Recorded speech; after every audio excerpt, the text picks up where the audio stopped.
For Curreri? Yes. Thank you. Okay.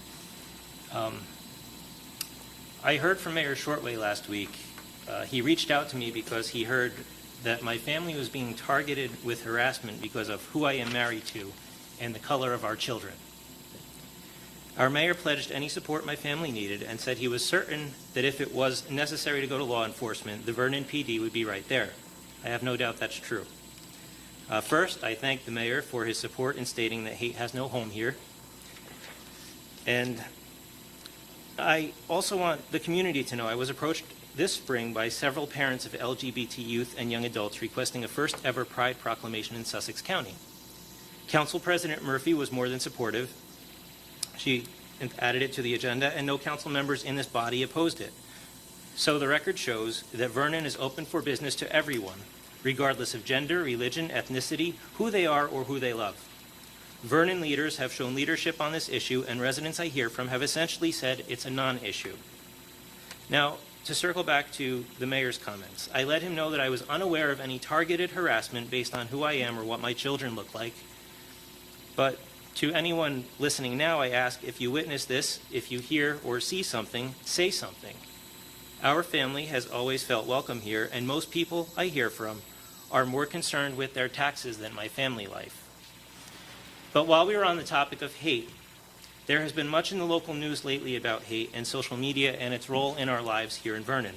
Perhaps you are aware that a Sussex County Community College trustee shared tweets and public messages that were ugly and bigoted in nature and overall portray a very bad image of leadership at the college. I don't personally know the trustee involved in this scandal, but I will quote from Judge Parker in the New Jersey Herald from just a couple of days ago. Judge Parker said, "I have worked with Jerry Scanlon for more than 8 years on the Board of Trustees, and I know Jerry is not a hater. But we cannot tolerate mindless repeating of hate-filled rants and images publicly or privately on social media, printed flyers, or in-person speech." On this point, I couldn't agree more with Judge Parker. There were 8,493 victims of hate crimes in our country recorded in 2017.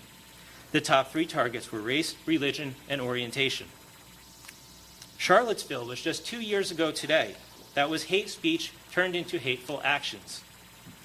It was less than 1 year ago that I stood in Hampton with victims of hateful, anti-Semitic, racist, and anti-LGBT attacks. We stood alongside Congressman Gottheimer as we affirmed that hate indeed has no home in Sussex County. So just to circle back to the county college, when this issue was highlighted by Sussex County residents to both the Board of Trustees and the freeholders, the reaction was, we need an investigation, and clutching your pearls will get you nowhere. In a county that has a history of treating marginalized groups with something less than dignity, we don't need lengthy investigations and deliberations. This moment requires we condemn, in the strongest possible language, any hate speech from any source, regardless of how well connected the source is or what part of the establishment they thrive in. Get to know your college trustees and get to know your freeholders.